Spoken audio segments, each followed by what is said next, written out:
queue state capital as motorists embark on panic buying. This morning, there was a long queue of vehicles at some filling stations along Obaili Airport Road, Akure Expressway, Orita Obele Axis, among others. The development caused traffic congestion as some residents struggled with kegs and vehicles trying to get the premium motor spirits. They added that some filling stations are now selling the product between 190 naira and 200 naira per litre. Wife of Ondo State Governor Mrs. Betty Ayanwa Akeredolu has taken delivery of medical items from Sharing Up Foundation 4 days after our training of health personnel from major medical facilities in Ondo State. The governor's wife, who lauded the gesture, promised to adequately distribute the items across various medical organs in Ondo State. Government House correspondent Omoriola Ongbiji reports that the missionaries were appreciated for the kind gesture at a dinner organized by the governor's wife. The People's Democratic Party in Ondo State is set to inaugurate its presidential campaign council ahead of the 2023 general elections. The PDP, in a statement by its publicity secretary Kennedy Perete, said the Presidential Campaign Council is to be inaugurated on Thursday, 27th October 2022 at the Ondo State PDP Secretariat in Akure. The party in the statement expressed satisfaction and confidence in the members of the Ondo State Presidential Campaign Council to deliver our each free campaigns ahead of the election.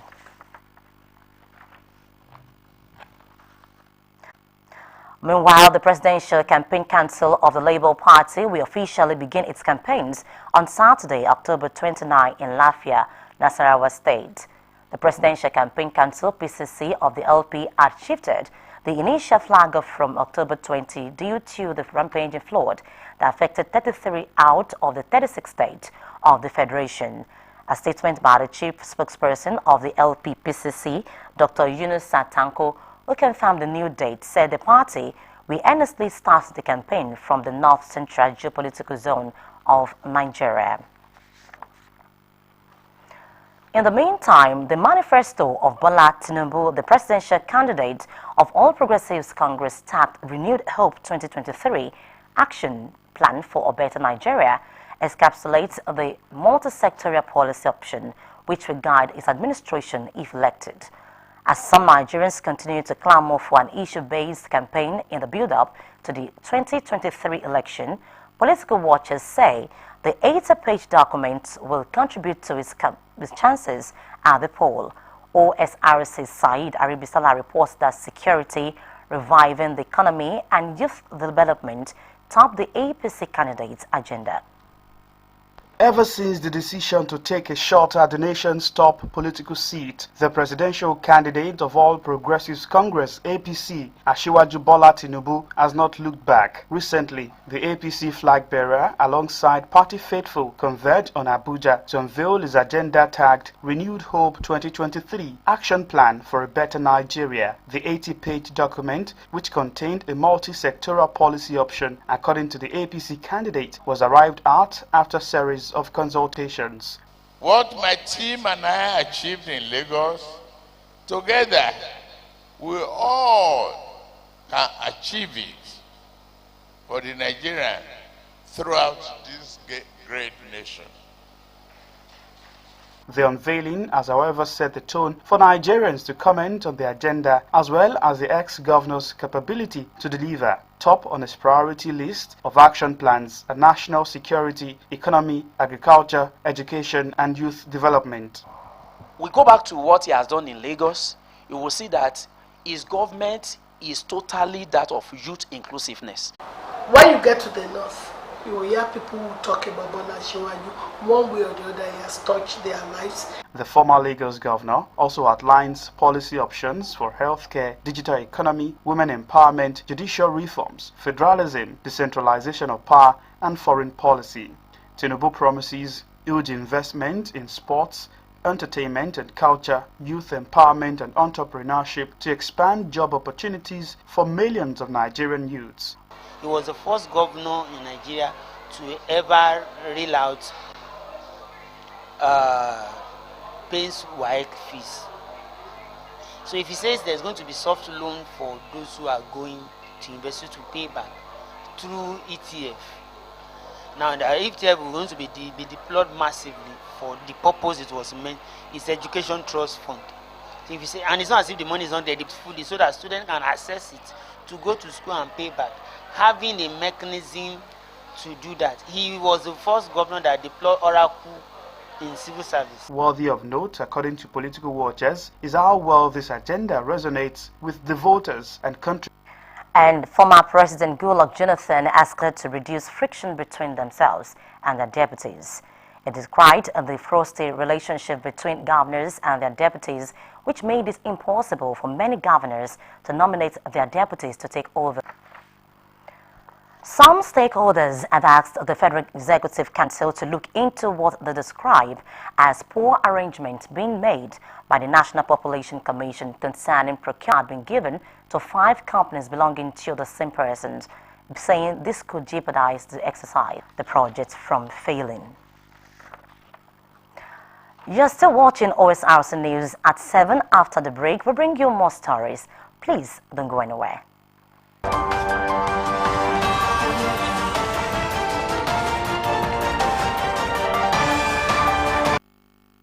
You are still watching. You can watch us live on our website www.osrc.ng or follow us on Facebook. OSRC Special Advisor to Governor Oluwarotimi Akeredolu on Energy, Tunji Light Ariyomo, has stressed the need for all Akure-speaking communities to be united and form alliance to promote their culture and tradition. Ariyomo, an energy expert, made the disclosure at a lecture and award night organized. OSRC's correspondent Joseph Ikugbomire reports that 10 prominent Akure indigenes, including the special advisor to the governor on intergovernmental affairs, Bumi Ademosu, and late Adedayo Molafe, popularly known as Expensive, were honored at the event. The reports. The lecture with the theme, Akure Bridging the Gap Between Growth and Development, brought together sons and daughters of the ancient city, irrespective of age and political differences, to chart the way forward for the progress of their community. Ariyomo, who was the guest lecturer at the event, said the desire to develop the ancient city should be paramount among the people. He noted that communities like Ilaramoki, Ikpogun, Ijare, Igbaraoke, Ero, Isharun, Obaile, Isikon, Isolo, Ogbese, among other Akure-speaking towns, must be included in charting the way forward for Akure. There is a need for all the Akure-speaking communities to unite and to also exhibit mutual regard, mutual respect for one another. Earlier, in their welcome addresses, President of the Reform Group, Ebenezer Adeniyo, and the Chairman of Board of Trustees of the group, Olumide Ogunkwa, called on all and sundry to support the group to continually promote Akure and its environs in all spheres of life. In the last 10 years, it has been largely an intellectual group where we discuss issues pertaining to the development of Akure. But of course, we have also embarked on some community development initiatives. Chairman on the occasion and Olujigba of Ijigba, Louis Rotimi, equally charged young Akure indigenes to be committed to the cause of the town with their resources. The importance of Akure reform ambassadors is predicated on love and peace. Without peace, there cannot be development. Some of the awardees, including the Olu of Olokuta, Olatubosun Adebori, and Governor Akeredolu's aide, Mrs. Bumi Ademosun, enjoined Akure indigenes to always speak good about the city and shun divisive words that can truncate her existing peace.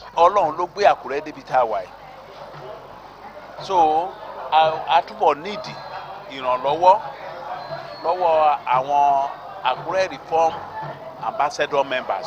Kẹ́nu wá nìkan ni kátẹnujẹ máa pa wá.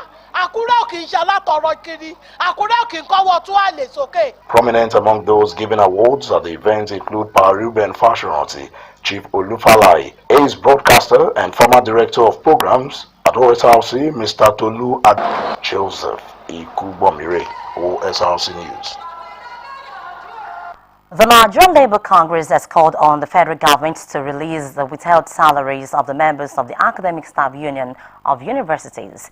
The union, in a communique made available at the National Executive Council meeting held in Birnin Kebbi State, called for the release of withheld salary owed university workers and rejected the no work, no pay policy of government. NLC called on government to honor all collective bargaining agreements with unions in the tertiary education subsector, especially with regards to wages and conditions of service, and increase budgetary allocation to the education sector. The NLC NEC also resolved to defend trade union independence as guaranteed by the clear provisions of the labor laws. The appeal court said justices of the court that determined the appeal of Nnamdi Kanu are not target of its routine posting exercise. In a statement, the chief registrar of the court, Umar Bangari, said the routine posting is aimed at reinvigorating the justice delivery system of the court. Bangari, however, said only one of the three justices that determined the appeal of Kanu, leader of the proscribed indigenous people of Biafra, IPOB, was affected by the routine posting of the court. It urged members of the public to discountenance this information or misinformation. And the Borno State High Court in Maiduguri has convicted and sentenced Aisha Alkali Wakil, also known as Mama Boko Haram, as well as one Tahiru Saudi Daura and Lawal Shoyode to 7 years imprisonment. They were prosecuted by the Maiduguri Zonal Command of the Economic and Financial Crimes Commission (EFCC) on a 3-count charges of conspiracy and cheating to the tune of 34,593,000 naira. Justice Aisha Kumolia delivered the judgment where she found the defendant guilty on the 3 counts. The court ordered Wakil to pay 25,805,000 or to go to prison for 7 years, while Daura was ordered to pay the sum of 8,788,000 or go to jail for 7 years. The federal government has inaugurated the Presidential Committee on the Review of Numbers and Strategy for Resourcing Nigeria's diplomatic missions worldwide. Among many things, the committee has a responsibility to drastically reduce cost of running Nigeria's foreign missions and document all assets of Nigeria's foreign missions. At the inauguration in Abuja, the Secretary to the Government of the Federation, Boss Mustafa, said Nigeria's diplomatic missions overseas are faced with multifaceted challenges, including perennial indebtedness, which pose attendant damage to the nation's integrity. Boss Mustafa said the establishment and deliberate composition of the Presidential Committee will enable the federal government tackle the root cause of the critical state of affairs of diplomatic missions and its impact on the image of Nigeria on the international arena. The committee, chaired by Ambassador Martin Omohubi, has been given 3 months to submit its reports.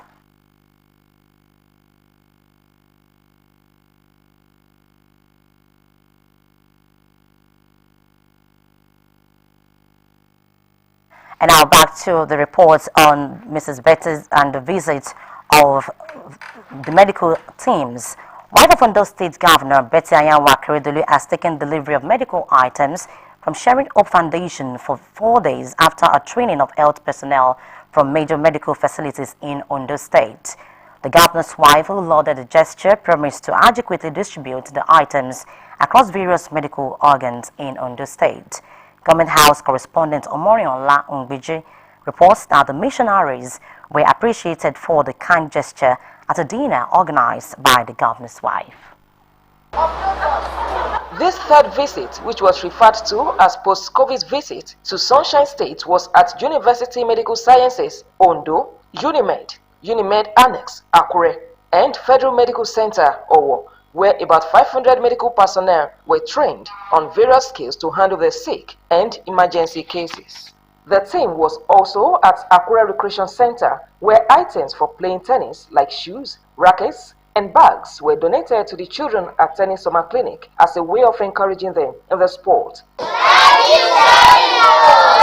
And now, The presentation of medical items to the state government has handed over to the wife of the governor, Mrs. Betsy Anyanwu Akeredolu, by the co-founder of Riverside International Outreach Team, Dr. Stephanie Lord. On behalf of our organization and Sharing Hope Medical Mission, we have contributed several medical supplies that we've had donated from our local hospitals, and we're happy to have them go to good use. Mrs. Betty Anyanwu Akeredolu, while receiving the items, commended their efforts, emphasizing that the state will remain grateful for the show of love. Thank you. I can only say thank you.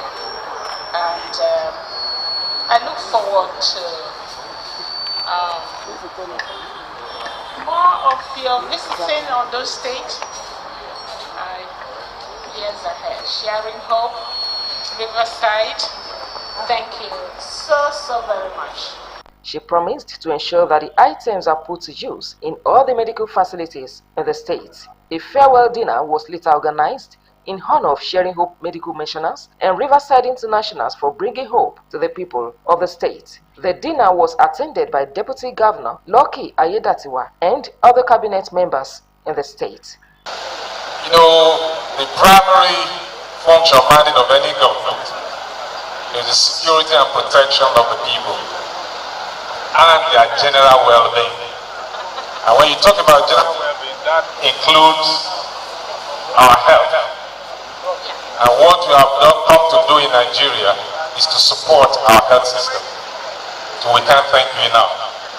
The teams, who was adorned in African attire, expressed fulfillment for being accepted wholeheartedly by the people of Ondo State. I just feel truly honored, and I know I speak for all of us. Thank you so much for this opportunity, and I really hope that we can come back again. For years to come, I think we'll come every year. I promise you that. This is a step, it's like an apple of hope. They promised additional package in their subsequent visits.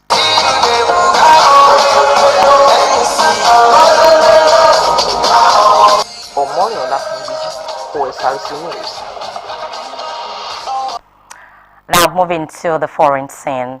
Rishi Sunak has made his first address outside Downing Street after formally being appointed the United Kingdom's new Prime Minister. He has taken over from Liz Truss, who is the country's shortest-serving Prime Minister.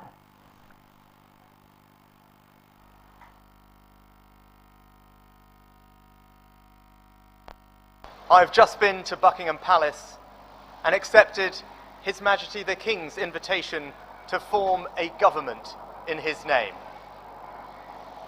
It is only right to explain why I am standing here as your new Prime Minister.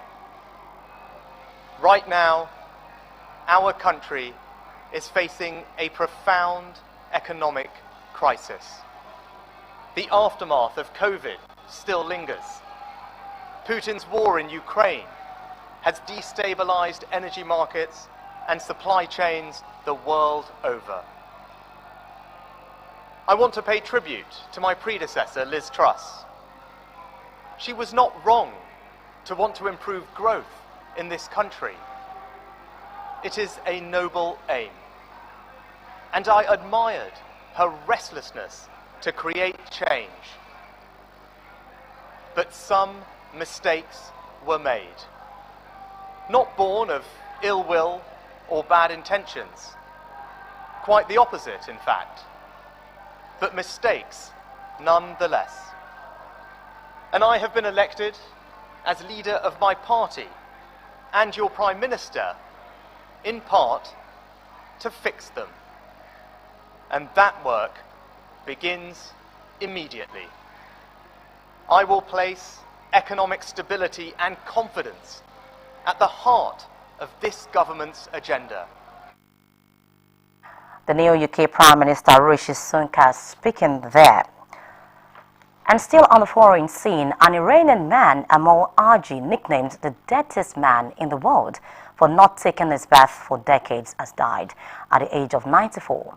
Haji, who did not wash for more than half a century and was single, died on Sunday in the village of Deja in the southern province of Fars.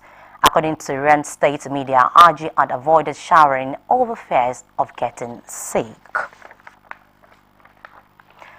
In sports, in a bid to reposition the sports sector in Ondo State, well-to-do individuals and corporate bodies have been charged to join hands with government at all levels.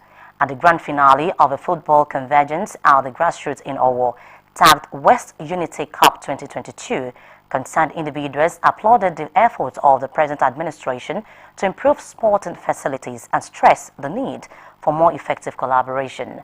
At the end of the competition, All Stars defeated West Football Club to win the top prize.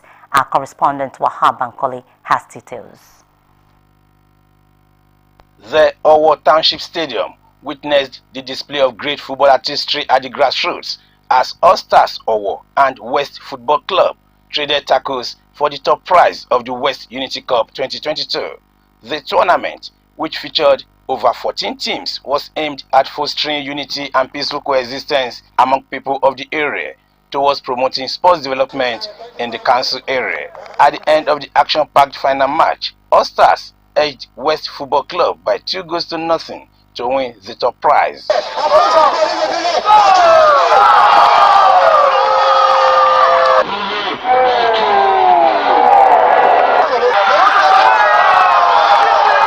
The majority leader of the State House of Assembly, Oluwole Ogunmolashi, who bankrolled the tournament, applauded Governor Oluwarotimi Akeredolu for his efforts at advancing the sports sector, noting that the gains of sporting activities are numerous. This is a game that can bring two states together, that can bring two families together, that can also bring two nations together. This game, it will not end this year. We will continue to do this at all times. Cash prizes and medals were presented to the teams, while All Stars went home with the giant trophy for becoming the champion.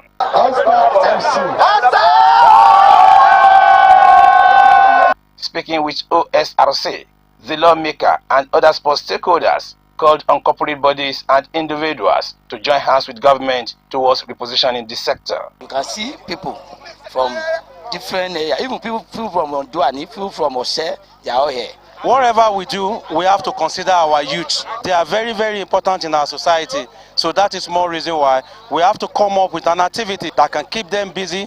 We have to come up with an activity that belongs to them. It's been able to arrest criminal activity of young guys. I want to encourage the organizer not to stop at this level. It should continue so that we'll keep discovering talents. Outstanding individuals in the tournament were also rewarded for their efforts. Wahab Bankole, Osrc News. And still on sports, ahead of Nigeria's semi-final tie against Colombia at the Under-17 Women World Cup in India, Chairman Ondo State Football Association Otumba Dele Ajayi has reiterated a smooth run to the final. Nigeria's Under-17 women's national team, the Flamingos, had earlier beaten USA in the quarter-final after a nervy penalty shootout to reach the semi-finals of the Under-17 Women's World Cup for the first time in India. Otumba Ajayi, who is also an executive board member of Nigeria Football Federation, says the presence of NFF President Ibrahim Gusau would boost the morale of the Flamingos. It's been saved! Is her spot kick kept out by the goalkeeper? And Daffy!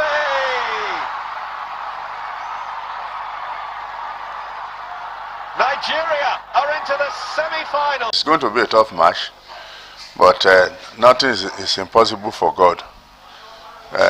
We are prepared for it. That's why the president will be going there physically to encourage the girls.